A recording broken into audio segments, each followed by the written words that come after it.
আজ 5ই ফেব্রুয়ারি 2026।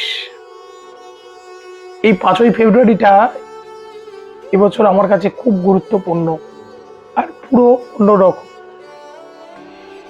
এই 5ই ফেব্রুয়ারিতেই আমার সঙ্গে আমার স্ত্রীর বিবাহ বন্ধন হয়েছিল, আনুষ্ঠানিক। বিধাতা গ্রন্থি বেঁধে দিল, আর সে সেই গ্রন্থি মোচন করে কিছুদিন আগে কথা রাখেনি। বিবাহের 7টি পাকে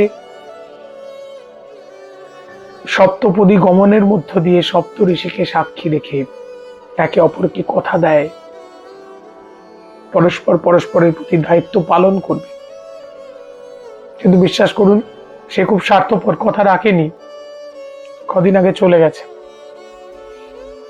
না ফেরার দেশ, তারাদের দেশ, সেখানে চলে গেছে, যেখানে গেলে আর দেখা হবে না।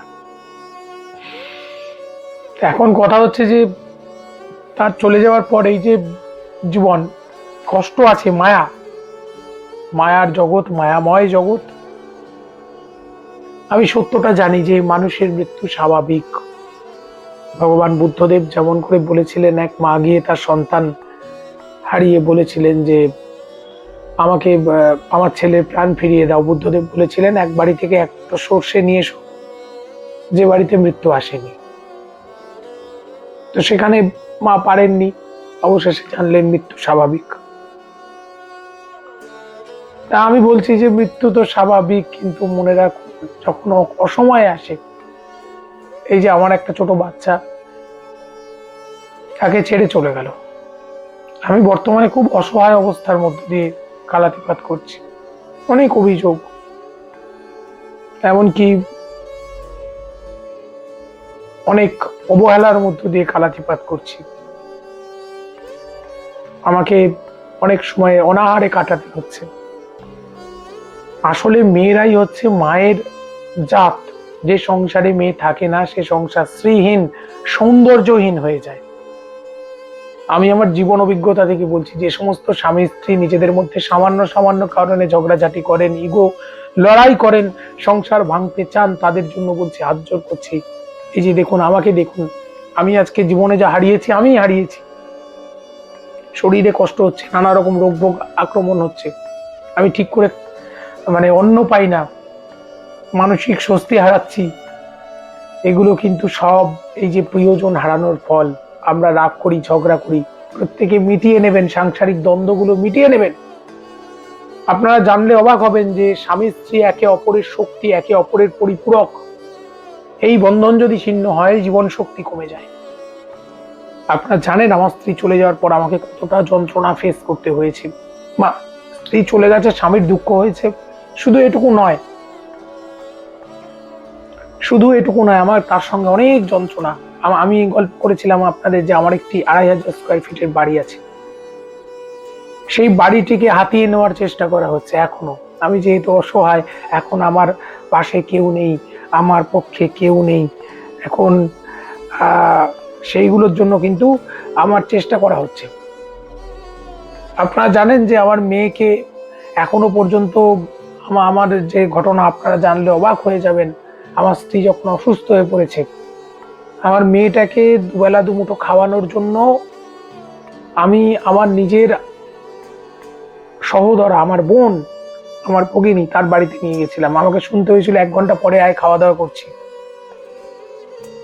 তাদেরকে আহ্বান করেছিলাম যে আমার বাড়িতে এসে থাকো, আমার বাড়িতে থেকে তোমরা আমার মেয়েটাকে পরিচর্যা করো।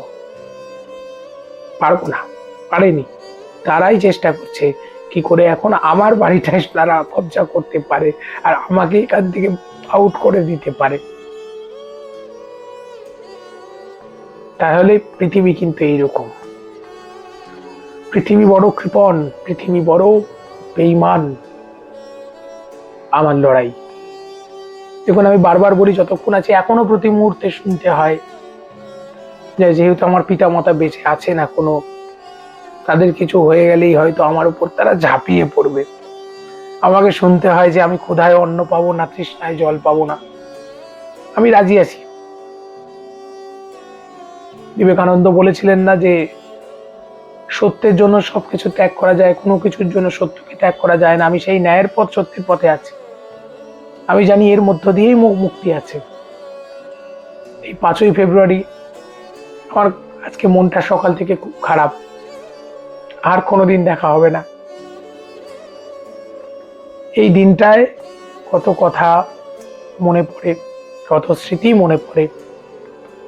আর কোনোদিনই দেখা হবে না। শেষ দেখাটা হয়নি আমার সঙ্গে। মুখাগ্নির পর আমাকে ওখান থেকে সরিয়ে নেওয়া হয়েছিল, আমি দেখতে পাইনি। এখন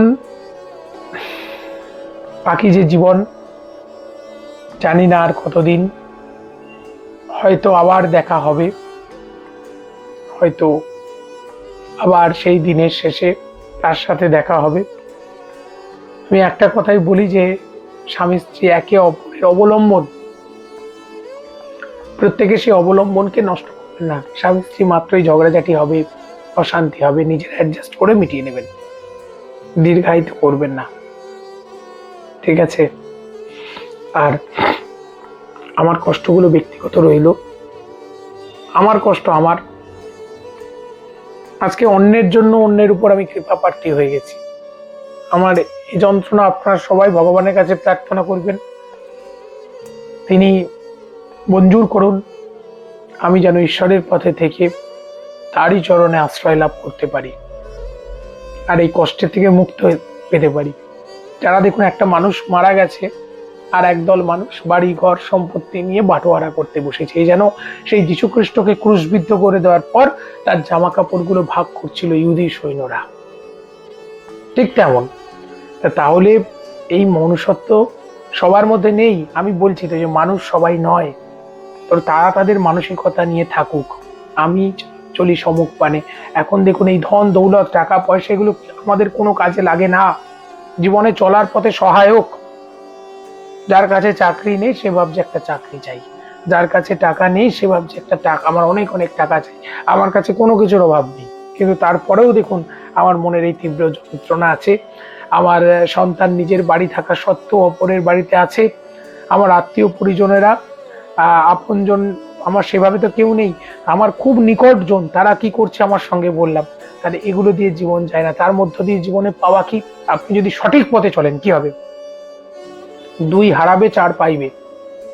সঠিক পথে চললে আমার 2-1টা লোক হয়তো আমার সঙ্গে এমন করলো, কিন্তু অনেক আপন জন যারা আমার রক্তের কেউ নয়, তারা আমার আপন হয়ে উঠেছে, তারা আমার ভালোবাসার মানুষ হয়ে উঠেছে, তারা আমাকে জীবনের সঙ্গে জড়িয়ে নিয়েছে।